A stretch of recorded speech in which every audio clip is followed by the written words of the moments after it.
Assim, eu vi as pessoas condenando o Cazuza, né? Mas é um cara que viveu dentro da condição dele, do momento dele. Certo ou errado, é o que ele deu conta de viver. E eu acho que julgamentos a gente tem que ter sobre a gente, não sobre os outros. Então, essas pessoas, essas bandas, eu acredito que foi fora do tempo, assim. Que são músicas permanentes até hoje, né? Que paga esse royalty para um monte de coisas, né? Verdade. E é presente, porque é profunda a letra. Né? Fora as outras internacionais também, que são muito bacanas. Mas a nossa prioridade aqui é a música brasileira, né? E aí, o Capital Inicial me chamou muita atenção. Bacana. Que legal, Bruno. Você falou aí no caso do Cazuza, né? Se a gente sabe que no final da vida aí do Cazuza, que na verdade o Cazuza vive até hoje. Viva Cazuza, né? Como a instituição Viva Sim. Cazuza, que acolhe várias pessoas soropositivas, pessoas que estão vulneráveis, né? E na época, Bruno, interessante que a Veja, ela fez uma matéria totalmente depreciativa, disse que o Cazuza já era e que, na verdade, até mesmo a obra do Cazuza já era, foi muito agressivo. E aí a gente nota, né, que a família teve que superar, juntamente com o preconceito que teve na época, nos anos 80, todos que são dos anos 80 e quem estuda sabe o quanto que a AIDS ela foi estigmatizada, né? Que foi uma doença terrível. E muitos astros do rock and roll, nossos heróis, por exemplo, Fred Mercury e várias outras pessoas também, o próprio Renato Russo, né? Que foram soro positivo na época. E o rock and roll ele deu a cara, né? Ele mostrou ali que essas pessoas foram muito corajosas. Elas exporam as suas vidas e hoje elas vivem através da sua arte e através do seu exemplo, né? O que você tem a dizer sobre isso? Perfeito. Percebe assim, como que as pessoas, elas conseguem se conectar na vida pelas comunidades? Sim. Nós nascemos para viver em comunidade, não sozinhos. Então, a comunidade do rock and roll tem ali a sua maquiagem, o seu jeito de funcionar.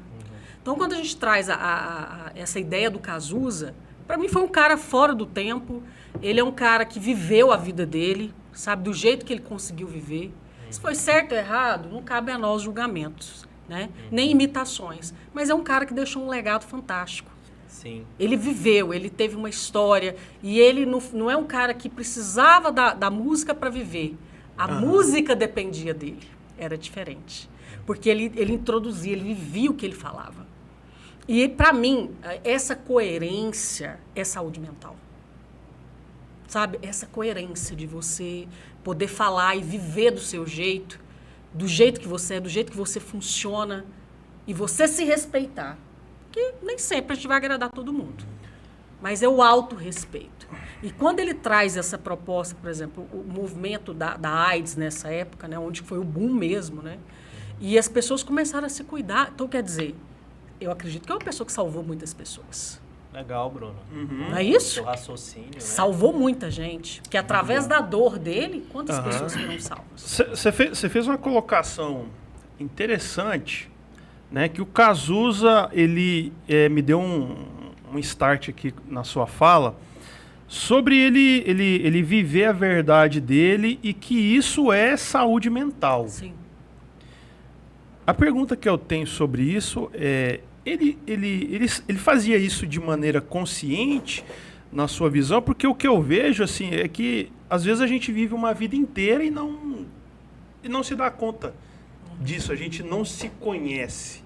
Né? E aí eu queria a sua visão sobre isso. Perfeito. Vamos fazer um retrato do tempo atual. O que a gente percebe?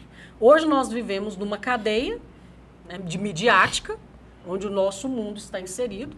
Já estamos no metaverso, não adianta fugir disso. Essa realidade híbrida, né? Online, offline, está tudo misturado já. E aí, o que eu tenho percebido, e eu sou muito grata a Deus por ter escolhido uma profissão, e a profissão também ter me escolhido. E hoje tem uma representação hoje ao nível nacional, né, na minha área, e defender Goiás em várias áreas da minha área, da saúde mental. E trazer tantas propostas. Então, eu estou fazendo esse ensaio para te dizer o seguinte. O mundo que a gente vive hoje é um mundo que está provocando a doença a todo momento. Não ensinaram para nós que nesse mundo nós precisaríamos nos cuidar. Então, colocou todo mundo no caixote midiático, salve-se quem puder daqui para frente, porque o que mata as pessoas chama comparação, e o que mais se vende é comparação. E eu vejo um monte de gente doente, em dezembro mesmo, eu acompanhei 4 casos de suicídio, pós-suicídio. 4 casos, assim, foi um recorde, porque eu nunca vi, e está tendo, né, muitos casos, mais do que a gente imagina. Por quê? As pessoas, elas estão vivendo numa necessidade de representação, não de identificação do que eu sou. E eu, nessa área, eu tenho por obrigação, e tenho feito isso há muitos anos, levar o seguinte: liberte-se a partir do momento que você começa a expor o que você gosta. Isso é saúde.